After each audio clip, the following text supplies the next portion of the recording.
Peace and prosperity, family. This is the Hut 9. You're watching M9ND TV, where we provoke thought and inspire thinking. Today, I got a great guest on today.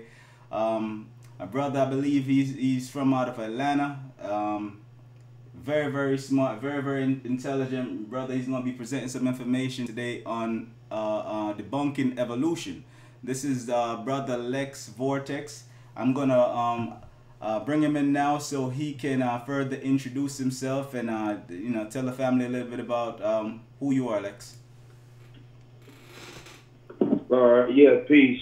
This is brother Lex Lee Vortex from In the Black Radio. I've been around in the community in a while. I originally came out of the Hebrew Israelite community. I deal with subjects such as holy texts, metaphysics. I've been known for having debates on evolution versus creationism and things like that. And it's all about we bringing information to the community, and we are trying to move consciousness in the right direction, and be the balance in terms of information out here, because there's a lot of things flying around. A lot of people are taking advantage of people when it comes to information. And we here to, as vanguards of truth, and, to share what we know and have, and get it out to the people. So, that's what it's really all about, is, raising the awareness of people. And,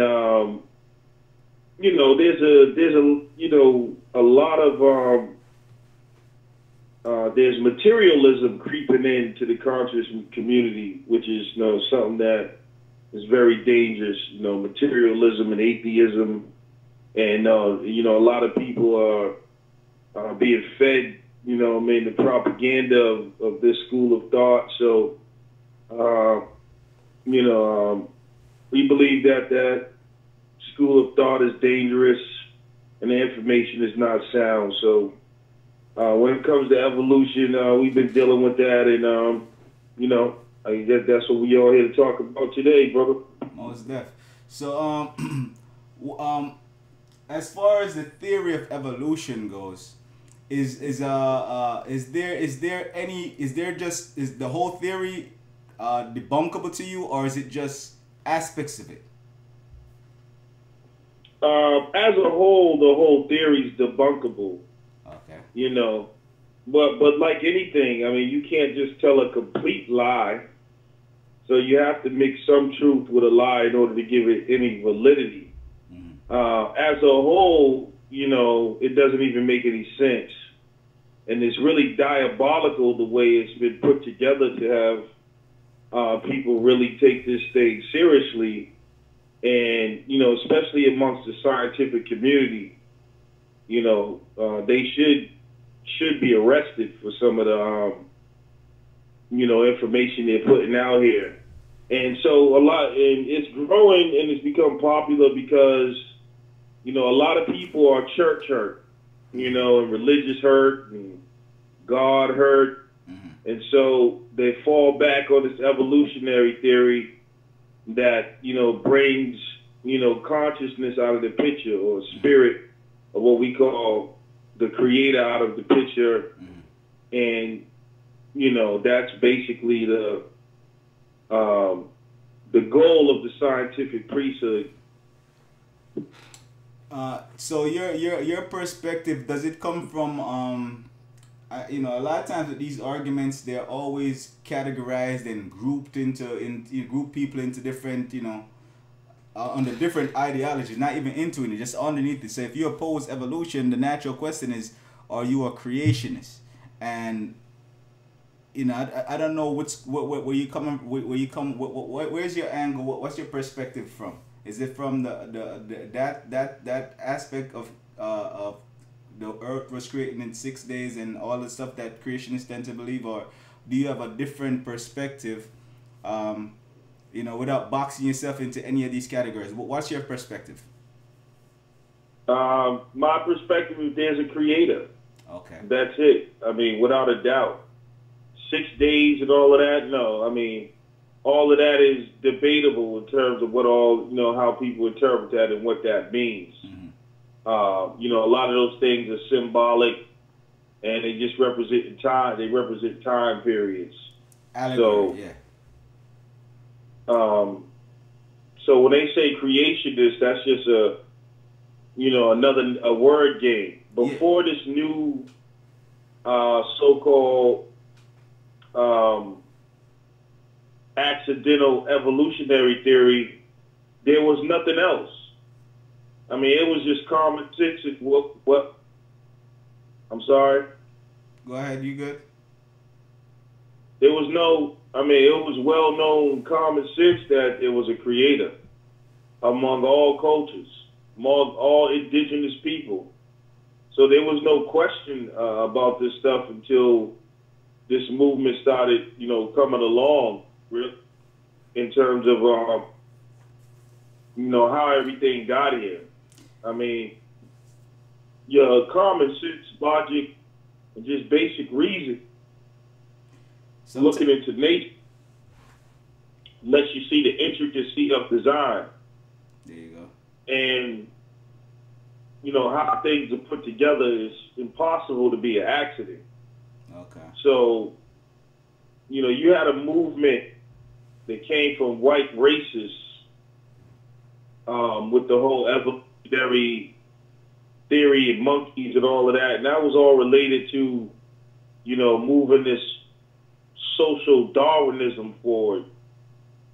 And it was also a part of the agenda to justify enslaving indigenous people at the time when they were really promoting this stuff, because they were basically saying that we were not fully human and that on the evolutionary time scale, we were basically still pretty close to the apes, and that they were, the apex of humanity, and so all of that ties in, to how this stuff came about. It's not healthy for our people. I tell people they need to go look up Oda Benga, which when it was first propagating this evolution nonsense, they actually went and captured a pygmy and put him in a zoo as evidence of the link between man and monkey, and held him in a zoo, and this is a man that had a wife and a family. He ended up committing suicide in that zoo. So this is to show you, the foundation of this stuff. So basically, evolution, that it jumped out of the whole Charles Darwin natural selection thesis that he put forward, that nature basically has a selection process where only the strongest survive. And am I going along correctly? Yeah, evolution is broken down basically in two major things, which is natural selection and speciation. Natural selection basically means the organism that was able to adapt to its environment for whatever reason and was able to survive, and then pass those traits on to its offspring, and they was able to survive through mutation and adaptation. And then through those mutations, over long periods of time, organisms begin to change and develop into other species. Because once they go through a certain amount of changes in their biology, generations ahead, they're no longer to mate with the original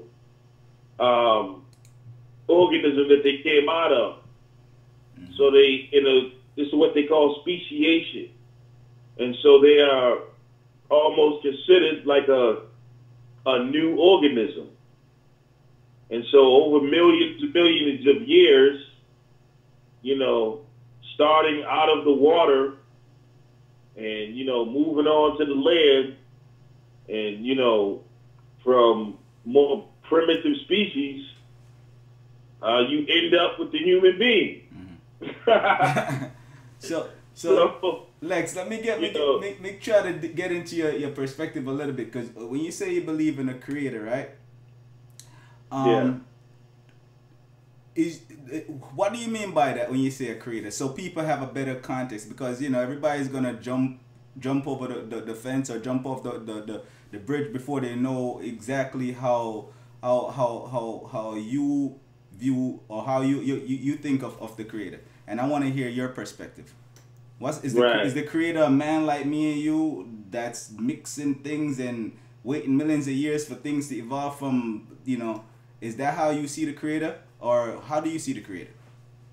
The creator is what we would call the causeless cause, the root of all things, the eternal. It is a power that we can't really describe, that permeates throughout the universe, that everything emanates from. It is the life behind everything in creation. And it is a mind, to say. And within this mind exists all things.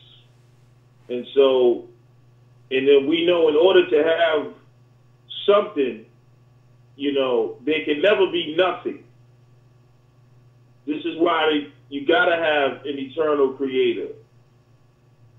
You know, it just, you know, our minds can't really wrap ourselves around exactly what that is, because we live in 3 dimensions, you know, of time, space, and matter.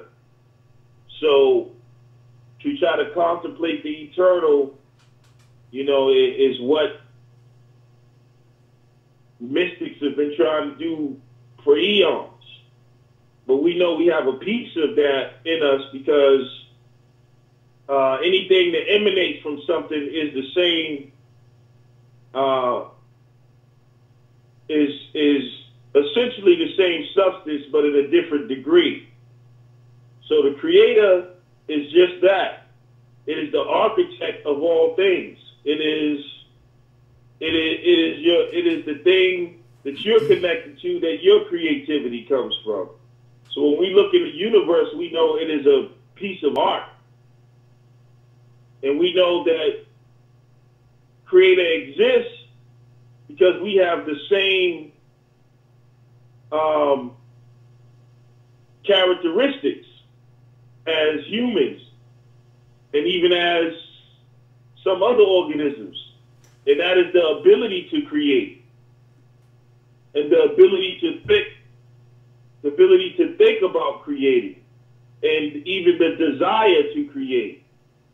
So this is why we say man is made in the image of the creator, because there's nothing else like us on this earth that has the ability, abstract thinking ability to create, you know, and co-create with the creator. So when we say the creator, we talking about the mind that always was and that everything emanates from. You know, sometimes I wonder if that's not the same thing. People who are arguing evolution, ultimately, they're just not using different terms to say the same thing you just said. Because, you know, if even in science, when you look at the fact that they start off with a big bang, right? And you said something key a while ago. You said something doesn't come from nothing, right? So if there was a big bang, where was it? Where did it take place? And what were the things that came together to create it, to cause the big bang, and what created those things, and who you know, where did the space come from? Where's the space that it happened in?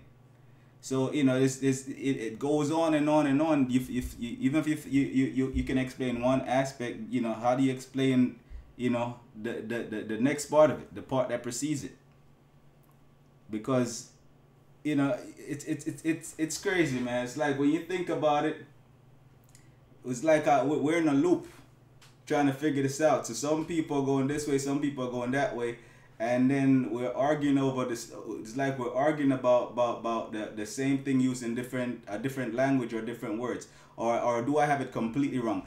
Lay out in clear terms what are the key differences between what you just said and what the people believe in evolution or argue it. What's their thesis? Yeah, the key difference is, well, they flip-flop now. They're trying to change up now because evolution has been so beat up, you know, scientifically. They try to switch the language, and they use words like proto-intelligence. And what does that mean? It means some type of primitive intelligence, you know. Well, I don't know. That's the thing. Like, that's what I mean by they play word games. Some of them trying to say, well, nature itself is intelligent. Okay. Which would mean the same thing. But here's the difference. When the real evolutionists are basically saying that it was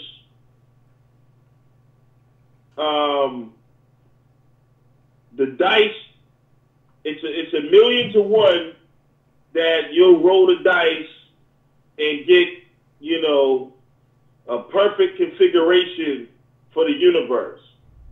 But that one chance happened to happen. Basically, they're saying they believe there's nothing outside of the material world. You know, there's no creator. This stuff happened it was by chance. And the conditions just have to be right at a certain time, in a certain place. And that's exactly what I mean. It's like there's nothing there, you know, it's like you say creator, they say chance. Who's to say chance is not but the name for a law that we haven't yet discovered? You know, I remember reading that somewhere. I don't know if that was in the Kybalion or wherever I read it, but they said something like chance or you know, things we consider luck. They're really laws that we don't really understand, and they have, you know, so they might be calling it chance, you're calling it the creator, but ultimately all the Nah. You don't think so? Chance is nothing near creator. Chance has no direction. Yeah, that's what I mean. They're calling it chance. It doesn't mean that it's chance, but that's what they're calling what they don't understand. Because, you know, if they're scientists, they still have to follow whatever procedures they've devised for themselves to understand what they're doing. But they've run into something that they can't understand. And there's many things. It's not just evolution in the sense that, you know, they don't know where life started from. There's many things even right now on the earth that happen all the time that they still, you know, people don't know why it happened. You know, when you have the hit knee jerk reaction, the fairy circles, you know, there's countless things that happen that there's no explanation for. And when you can't figure something out, sometimes you just throw a name on it, and people run with all these names, and even, you know, I think a lot of us run around quoting things and saying things that we don't know where they come from or who came up with them, but they sound good. And I hear this label being thrown around a lot lately on people to discredit them, called they say you're pseudo. Have you heard that? Yeah. Well, you know, a lot of things that can't be explained can be explained by people who have spiritual understanding. You know, a lot of things, that's the difference when you step into the metaphysical realm or the quantum world. The laws kind of change. So it's hard for, you know, a brickhead scientist to explain something because it doesn't add up in the logical mind, some things. But that's why you know, with the emergence of quantum mechanics, you know, it really made evolution look stupid because we come to find out that consciousness or the human mind is actually has a relationship with matter itself. So, you know, given that, how would you explain that in the evolutionary theory? Because if our mind is actually affecting the very material universe and the things around us, then when did that happen? See, that would have to be something that happened from the beginning. This is called a symbiotic relationship. So, you know, that's the thing where you can't have a half car. You know what I'm saying? You can't have a car evolve a car. It has to have an engine from the beginning in order to function. So when you look at the symbiotic relationship of nature, you know, you can't have a flower evolve without the bees. Because the bees pollinate the flowers. So what were they doing before the bees? You know, that's the same thing when we say how consciousness interacts with nature. We know that in quantum mechanics now that even what you're seeing, you know, appears solid, but an atom is 99% empty space. So when you're looking out, everything looks solid, but that's only your perception. And so we know that perception changes the, you know, has an effect on reality itself. So just from that, we know that we are creating reality. And from that logic alone, you would have to admit that if we can see that in ourselves, that alone is evidence of the Creator that created us, that have the ability to also create reality. There's a relationship. So you can't have, say, sperm without an egg. Wouldn't even make any sense. So what came first, the sperm or the egg? They came complete. They came together one time. They came complete. We see that creation came complete. That's how we know it's a design, because it works just like a machine. So maybe the same thing can be said about man and God. What came first, man or God? You know, because did man create God or did God create man? Did they come together as well, or did God come before man? Did something precede? Did one precede the other? Oh yeah, I mean, in the physical, man is the physical manifestation of God. So, in a sense, when we say man, in some schools of thought, you're referring to God in a sense.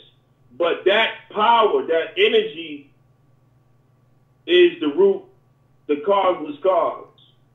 So, God is bigger than, I mean, to imagine what we're calling a creator as a thing with 2 hands and 2 feet would be ridiculous. Because we know that present is omnipresent in creation. But you know what's deep? What you just said earlier with the quantum developments that they're exploring and learning about now, is that, you know, your consciousness is connected to matter, right? Is that what you said? Consciousness interacts, affects matter. So sometimes, you know, with just being a little metaphysical, I guess, the way I look at it is like, we are the whole thing already, but we just don't know all the things that we know. And so the funny thing is, all the stuff that we're doing right now, right? We could have done it like 1,000, 10,000, probably did do it, you know, 10,000 years or 20,000 years ago. Who knows? Because, you know, if you go back far enough, I'm sure we'll all realize that none of this shit is new. But as we are relearning certain things or remembering certain things, the more knowledge we get, the more we're doing.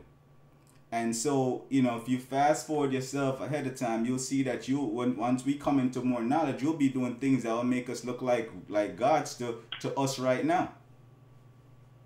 Just like the way we are right now, if we were to take somebody out of a 2,000-year gap and bring them to this time, they'd feel like we are gods right now. Do you think that sounds solid, or am I just like reaching?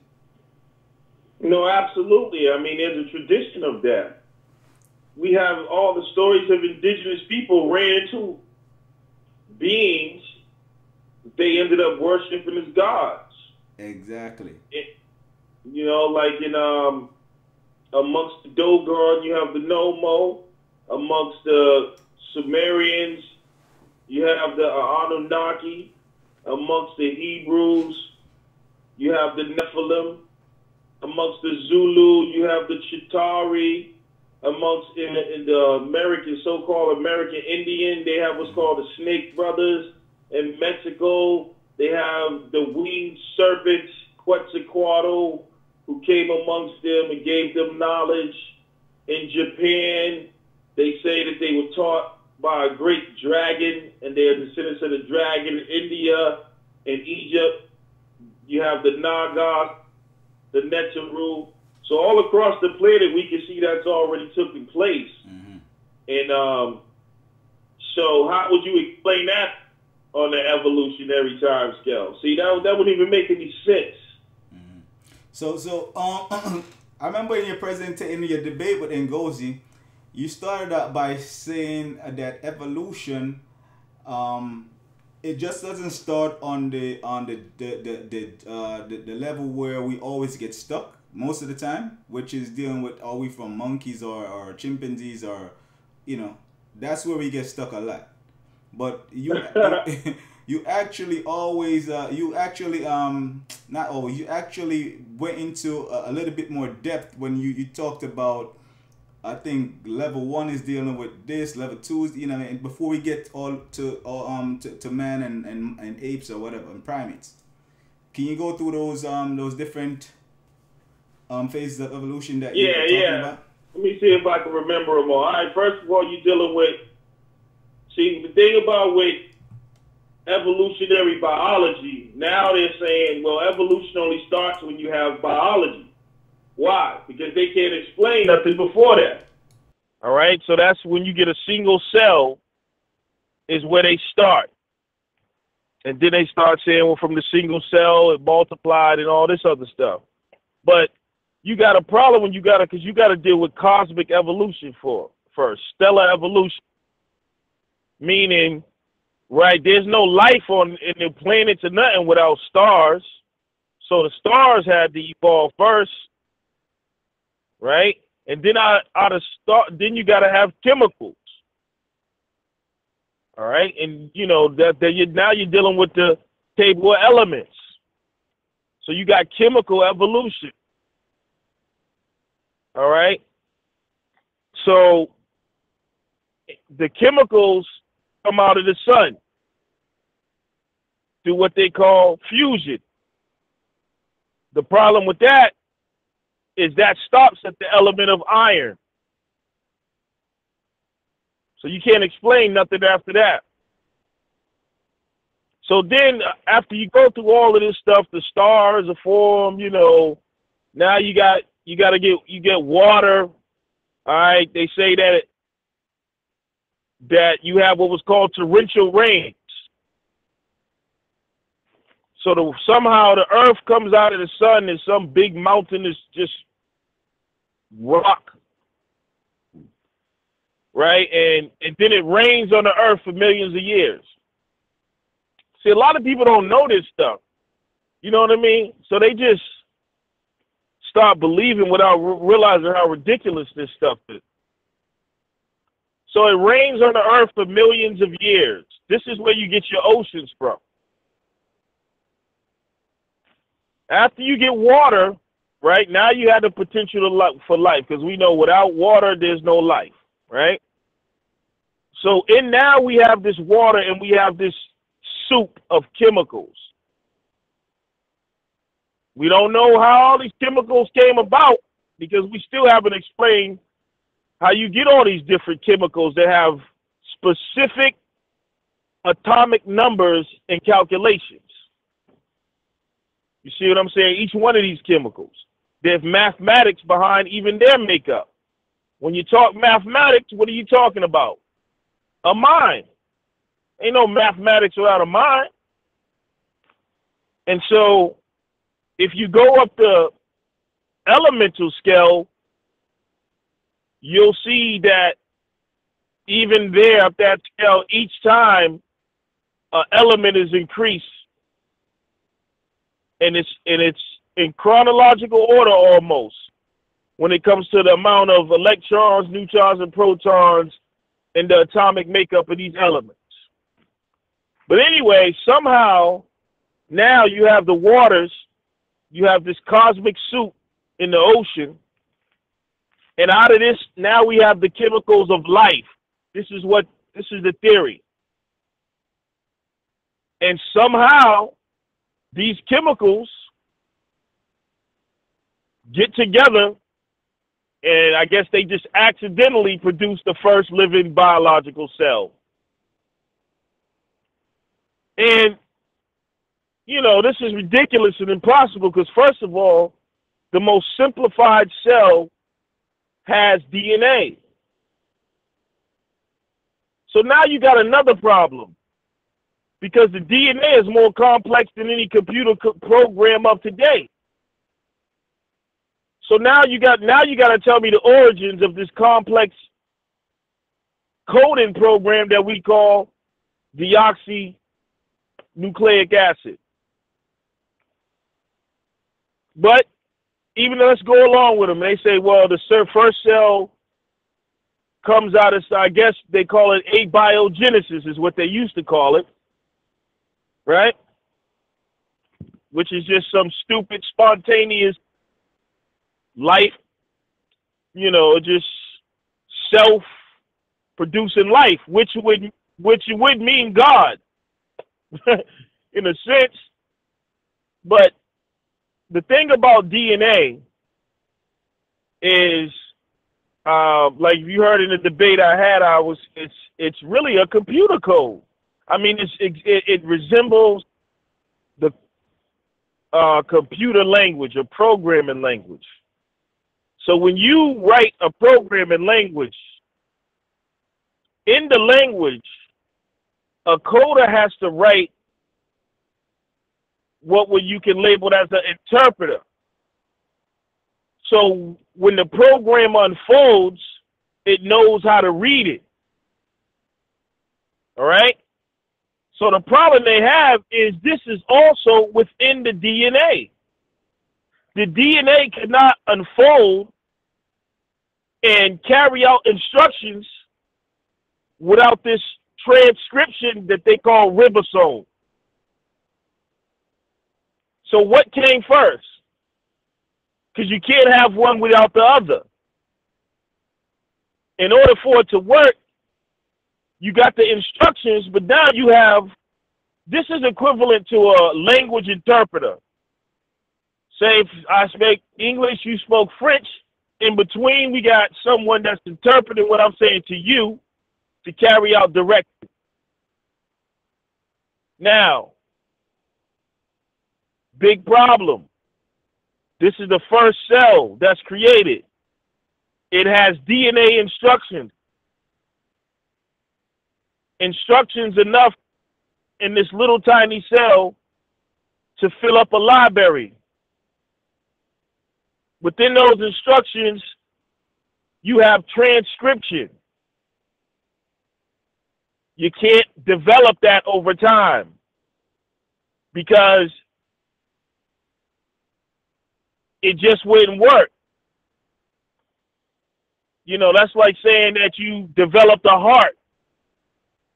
Any part of your heart gets taken out, you don't survive. You can't have, you know, certain things not functioning. So this is the problem even with the first living cell. This is one living single cell. That cell is almost complex as a supercomputer in terms of instructions. Now, within the DNA, you not only have what's called transcription, or what I call like a interpreter of language instructions to carry out instructions. You have actual error correction. So within the DNA, when it's unfolding, the code is unfolding to give instructions to build this three-dimensional biological organism. You also have some other stuff going on, these enzymes that's doing what's in computer language what we call error checking. In computer language, they call it ECC, error correction code. Wow. But this happened spontaneously. It's ridiculous, brother. This is an intricate design. And wherever you see intricate design, the mind had to be more intricate than the design. So you got brothers to talk about the Great Pyramids. This would be just as ridiculous to saying the pyramids by chance were created by nature. No, because we can see right angles, we can see mathematics, we can see the mathematical concept of pi being incorporated into these structures. A cell is more complex than a pyramid structure. Probably 1,000,000 times more complex. One cell. Cells live, breathe, eat, and go to the bathroom. Okay? Cells are almost like living entities within themselves. Now, we're talking about one cell. We haven't gotten to the complexity of combining 2 trillion of them to create a human being. And guess what? They work together like communities. They take on tasks. They help each other out. They assign tasks. The brain is assigning tasks. All right, you're going to handle, y'all are the warriors. You're going to fight the disease. Y'all are going to, y'all over here, you handle digestion. You handle, you know, all of this different. It's so complex that it's crazy. Like I said, there ain't a super computer on Earth that can deal with the complexity that's happening within the DNA alone. Wow. All right. Wow. That, I mean, that's you went into a lot of different areas there, and I'm sure somebody who has a different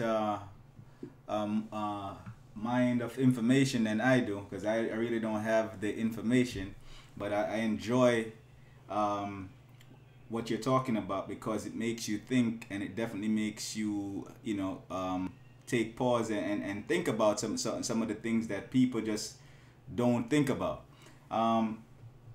So in evolution, explain to me this. In evolution, is the concept of evolution only related to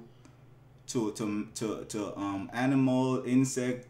What are the different categories? Does it go from plant, go all the way from insects, all the way, bacteria, all the way up to man? Or yeah, like everything evolved. You know, out of the water, you get some type of. So where did the water come from? The torrential rains. Where did I don't know, from the sky after you had gases, you know, like same way condensation, precipitation, and all that stuff. Rain, the gaseous skies let go of these rains on the earth for millions of years. So you go from some fish type creature, and you evolve into amphibian type creature. So question, question. Is there any proof that that, you know, because science is usually, from what I understand, it's usually testable, measurable, observable, repeatable, right? It's something that they can repeat and test and measure and observe, right? So has Right. ever been measured, tested, observed, or repeated where one species changed into another species? It's never happened. That's never happened. Never. Not even close. I mean, yeah, not even close. There's no scientific data showing the transition from one species of another. What they do is they'll use relationships to prove transition. For instance, the DNA.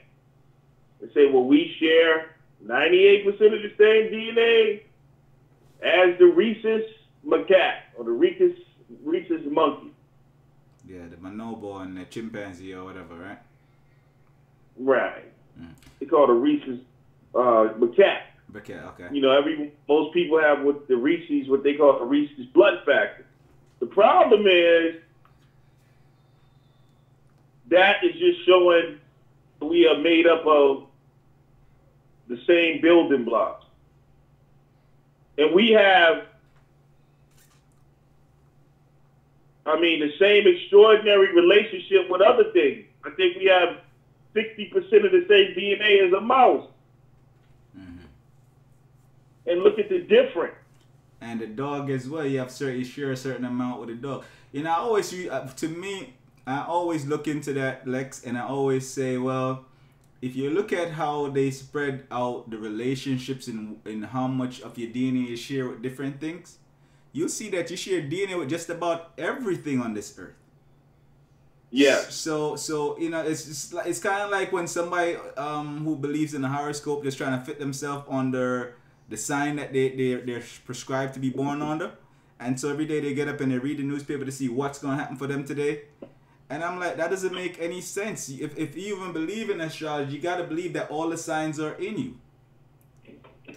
You know what I mean? Every single thing. You're not a square trying to fit yourself into a circle. So if we share relationships with everything here, then this because we're all from the same makeup. It's not, right. That's called a common creator. Mm-hmm. So they try to use the term. Here's the trick: the common ancestor is what they say. But tell me this: if you have a favorite music artist, Mm-hmm. if one of their songs played, you're gonna say, "Man, that sounds like Prince," Mm-hmm. because his creation's got kind of like his signature on it. Mm-hmm. Same thing in the creation of life here. So sometimes I think it comes down to what you believe and belief. The whole notion of a belief for a lot of people is always tied to religion, and sometimes I wonder if that's not what the argument is. If it's not just religion being argued when you're debating science and you're debating the creator. You know what I mean? Because if you really believe in the creator, you gotta believe the creator is a scientist too. Right? Exactly. So and not a scientist like with a lab coat on and with a lab, I mean, not like that. But in terms of just how everything is laid out, even the little fly that pitches on you that you're annoyed with, that fly is more complex and more complicated than pretty much any machine that they've built so far. Right. So science bears witness to the creator, to the creator's mind. He would be the greatest scientist. Where we study creation to learn about the mind of the creator. That's what all religions teach. Well, all the good ones, that you look into nature, not to worship nature, but to find out some of the mysteries of nature and how great the creator's mind is. So, when you look at even some of the animals and creatures on this earth, they don't mention they have a design that just couldn't evolve because the way they work. You know, come on. I mean, what caused the lightning bug? You know what I'm saying? To develop the sparkling light on itself, man. Let's just be real. It just doesn't work. You know, that's just amazing. That's just the bottom line. Okay. You know. So, just for clarification, the theory of evolution is not the same thing as evolution, or is the same thing as evolution? No, the theory of evolution is totally different from the word evolution. Because we all evolve. Mm-hmm. You know, are you the same person you was 5 years ago? I hope not. I'm sure you mentally evolved. Yeah, I'm sure you grew. You know, evolving is change over time. You know, and we can see that. But in terms of the theory of biological evolution, in terms of origins of life, that's that bull crap. So if everything evolves, right, that means it wasn't what it once was. Like, it's not just even on a mental scale, because you are biologically different, you know what I mean, in terms of the amount of cells that you have, because you lose cells every day and new cells come, and sometimes you get more, sometimes you get less, and sometimes some cells go haywire and, you know, they get switched on to the point where they start consuming others and become cancerous inside your body. So you're always evolving if we're following that pattern. And it's not necessarily on a daily basis. It might be on the quantum level, like, you know what I mean, on those small infinitesimal level where you can't, you know, you can't classify that in terms of time.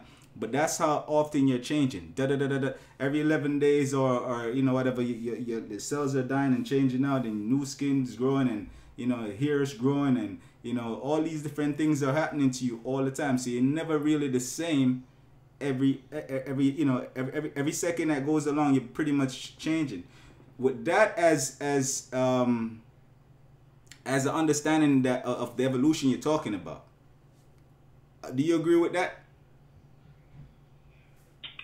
Yeah, I mean, we're always you're always changing, but not necessarily changing from a bird into a dog.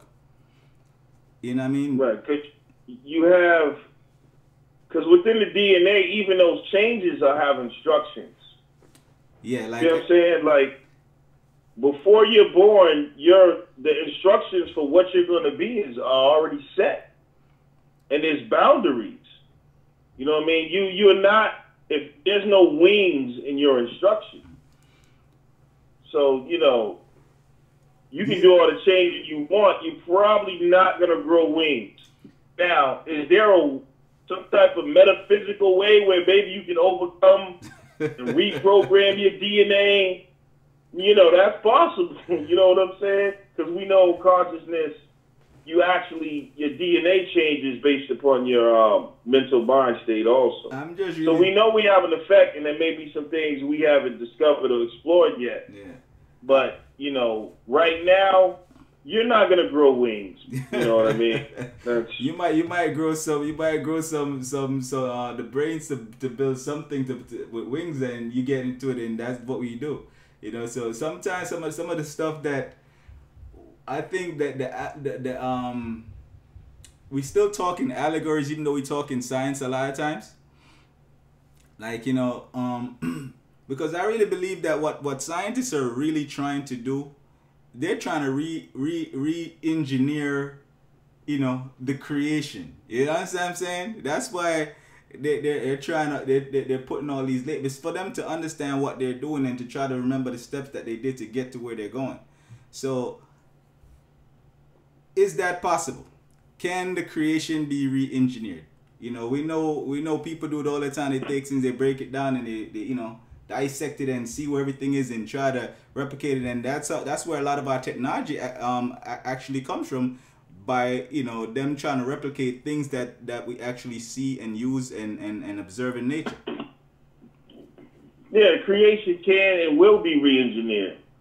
I mean, that's the purpose of man, is to evolve back to where he came from, which is God. I mean, they're working on things in terms of digitizing matter itself, where they're actually trying to, they have nanotechnology is getting so small that it's theorized that they'll be able to put microchips on atoms and program the atoms. Well, you won't even have to do construction anymore. They'll program the atoms and they'll build buildings and they'll also destroy things. I mean, it's technology is crazy. So they have theories of digitizing the universe, making matter programmable. And they have some stuff like that already out. You know, imagine just, the Jetsons type stuff, being able to, give instructions to matter to recombine in certain ways just to produce certain things. That stuff eventually is coming. Some of the stuff you see in these sci-fi movies exists on a micro level right now. They haven't released all the information and all the technology that's available now. I work in technology, and I hear a lot of things coming, down the pipeline that people wouldn't believe. So, yeah, I mean, the problem is man is supposed to reach a certain maturity before he reaches a certain level of intellectual capacity. All right, and this is why certain information has been protected, because you become an intellectual barbarian and you get this power and you can destroy everything, just like nuclear power. Nuclear power, we can all have free energy, but instead we got bombed. So, and like they have free energy. Interesting. They know how to pull energy right out the air. Why is it important or why is it important for people to know to not believe in evolution, or to believe in what you believe in the creator? Why is it important to not believe in evolution and to believe in the creator? And if you had the other side of the argument, that asks you the other way, but since your perspective is that there is a creator, why is it important for people to believe in the creator or to accept the creator over evolution, the theory of evolution? For order. For order. Because with the creator, we can see that there's law. Even in science, when you talk about physics, they have what's called the laws of physics. You have the first and second law of thermodynamics. You have laws that govern atoms. You have laws that govern the sun. There's laws that are governing the universe, right? We can see that because they can measure the physical universe. So you do accept certain things from science, but you just don't buy where they've gone with the theory of evolution. You do accept the things that they have discovered and labeled and declared laws that they use to figure out other things. But you just don't buy into the Big Bang and other stuff, because those things just not credible because they can't be tested, they can't be observed or measured. I mean, I love science. I accept science. You accept science? Well, of course. Yeah. I wouldn't be able to have this conversation without science. Yeah, because a lot of people that's what they try to go to. How can you're using science to try to debunk science? Yeah, that's a ridiculous. They're saying you're using science. But science. Exactly. Exactly. Science. If you can show me where evolution is scientific, I'll use that too.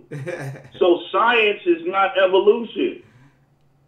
Science is provable, testable, observable, and able to be reproduced. That's why I said we can observe things. But there's different. Even in the Bible, it says prove all things. Yeah. It says you can. When you look at the scriptures, it tells you, it always talks about observation and how nature and creation is the proof of God. So that's science, proof.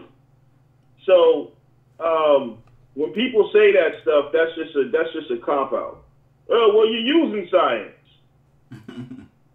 Well, yes, when you turn your lights on, you're using science. Now turn evolution on for me. But isn't if also it's scientific. Isn't also some of the things just putting everything under the term the creation or the creator, doesn't that make it easy to explain away things that you should be trying to figure out or trying to prove?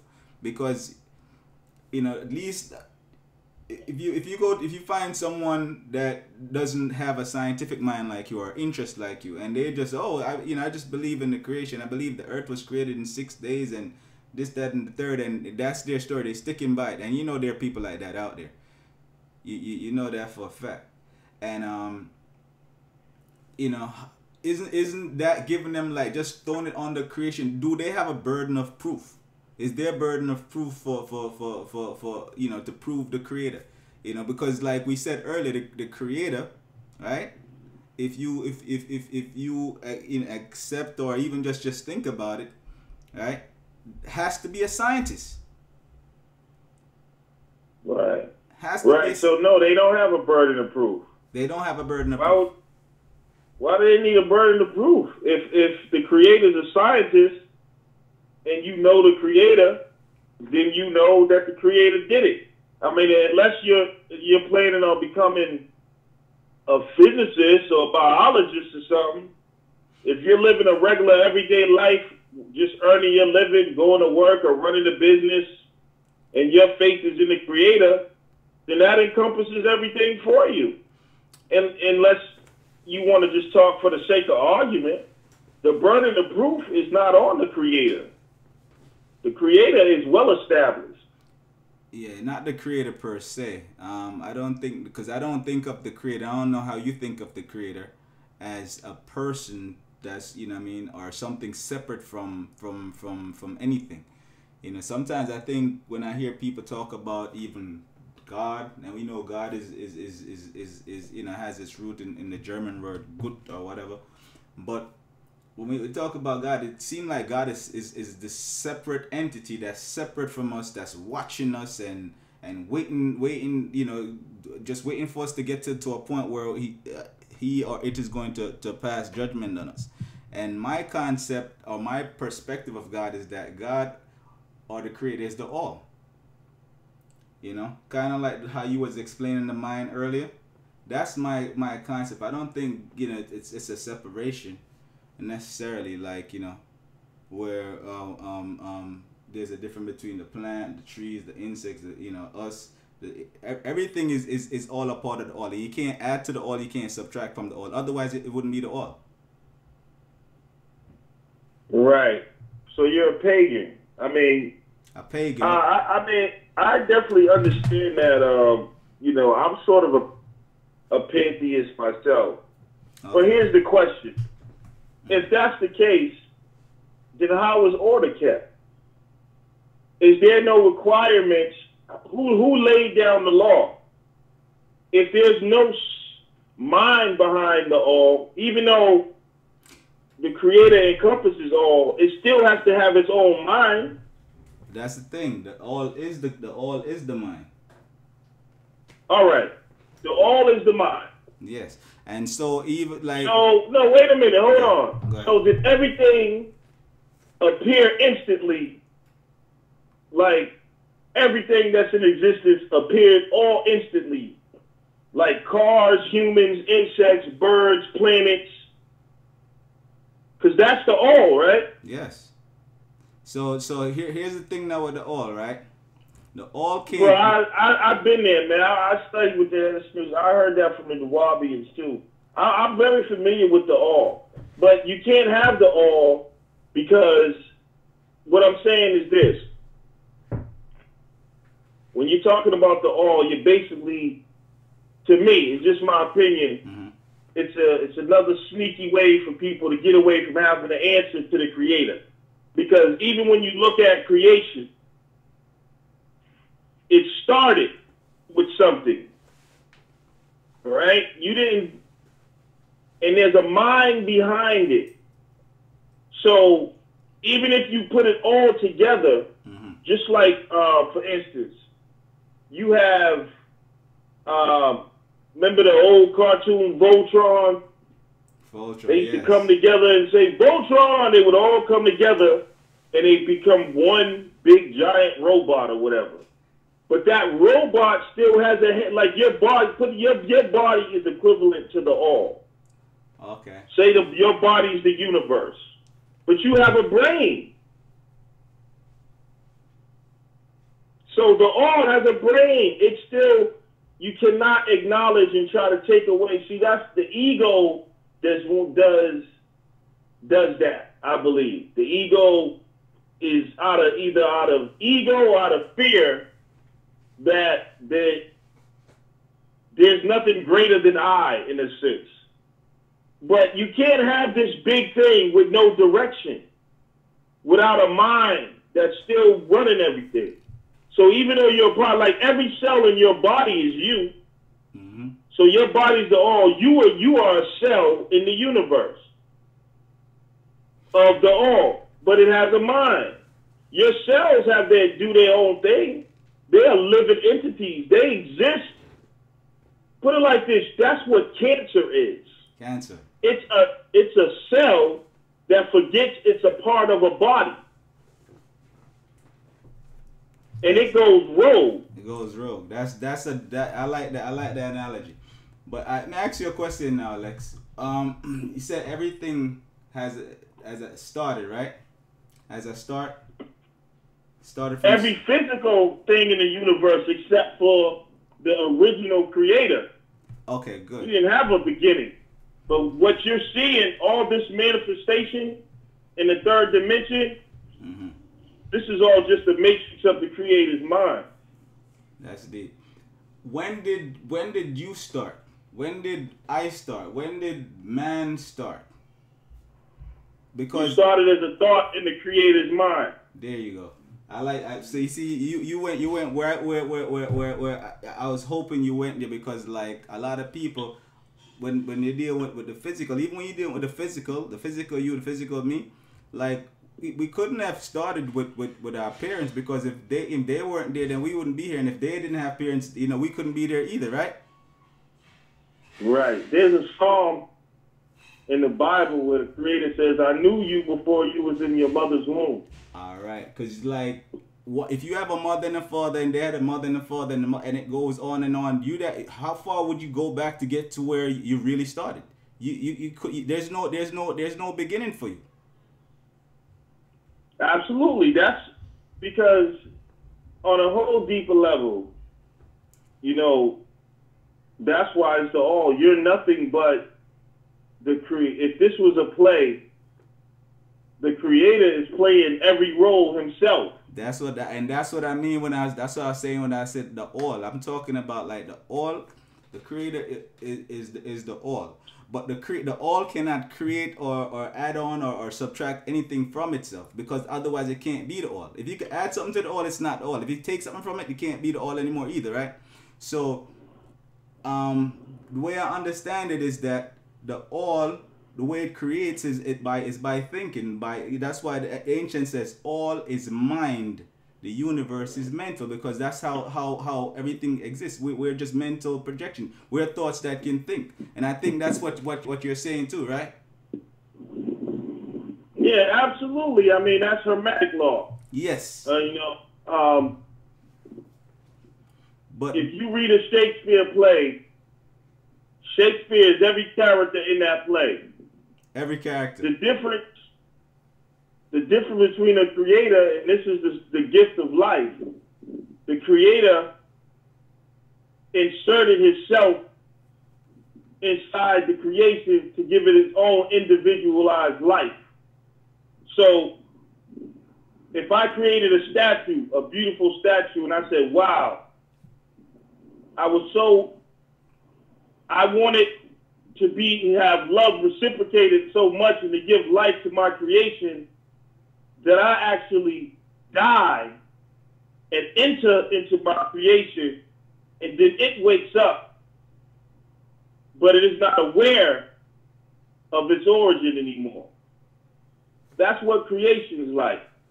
God had to go to sleep in order for us to wake up. This is why you read in the scriptures that Christ died so you can have life.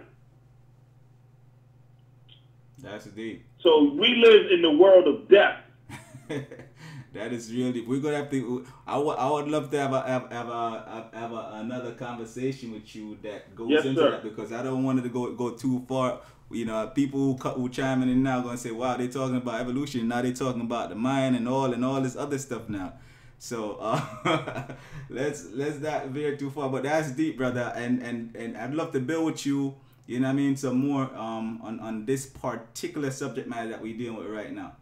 But we're about let me see, we're about an hour in. Is there any other things about evolution that you want to kind of debunk that people, you know, hold up as evolution is garbage. That's it, man. Really, I didn't dealt with this subject so much. I mean, go get a book really written by David Berlinski called. It's a pretty good book. It's called The Devil's Delusion. All the fossils are fake. Most of them that they tried, you know, look up the Piltdown Man. You even look up stuff like Lucy, you realize they threw that monkey together. They just found a bunch of bones in a bunch of areas. Like the stuff that they use even as evidence. They got this one fossil called Archaeometrus or something like that, where they try to say, because you know birds so-called evolved from dinosaurs. So they had to find a bird, a reptile with feathers. So they found some bird and reptile, and tried to plant some feathers on it. Say this was evidence of evolution. Like, it's all garbage. It's all a sham. It's all an evil sham to take the life of spirituality away from the people, and to you know. And I don't even, it just basically to control them and take them away from what we call God, man. So, you know, maybe we can do another show. We can go into some details about that. I can show you the fakes. Yes. Show you the fossils, show you the fakes, show you how they faked all this stuff and planted this, you know. All right, so we're gonna hold you to that, brother. We want to get you back here to show and prove, you know, exactly what you're talking about. As far as the information that you said, you know, I know people would benefit greatly from just, you know, having that information. So, brother, it was a good talk today. I don't want to, you know, abuse your time, and I certainly enjoyed this conversation, and I hope those out there who are watching or listening, out there in the internet world or on social media. Hope you enjoyed this too. This is Lex Vortex. Lex, please, you know, again, before we shut it down, just give everybody a little bit of background about yourself and how people can reach you, or where they can find you on social media. Yeah. So if you can find me on my YouTube channel, Lex Vortex 77. Hit me up on my email, lexvortex999@gmail.com. I'm on Facebook as Lex Lee Vortex.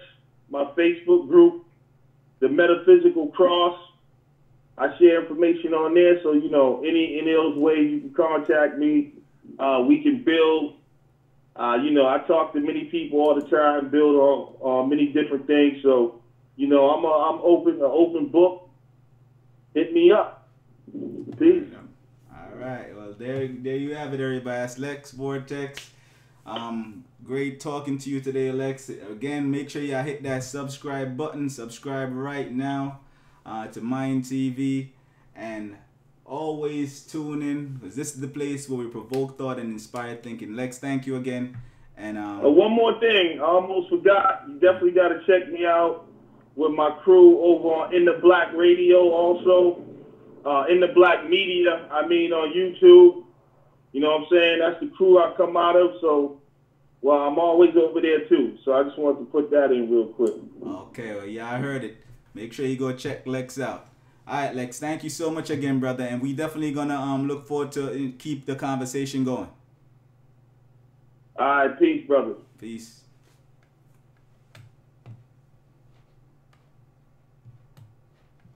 So that was Lex Vortex. That was awesome, everybody. I really enjoyed that conversation. Brother was definitely on point, and gave us some insightful things to talk about or to think about. And we're definitely gonna keep the conversation going. So make sure y'all hit that subscribe button. Make sure y'all like, comment, share this video, and help us to build this platform. Again, I'm M9ND, your host. This is M9NDTV. Peace out.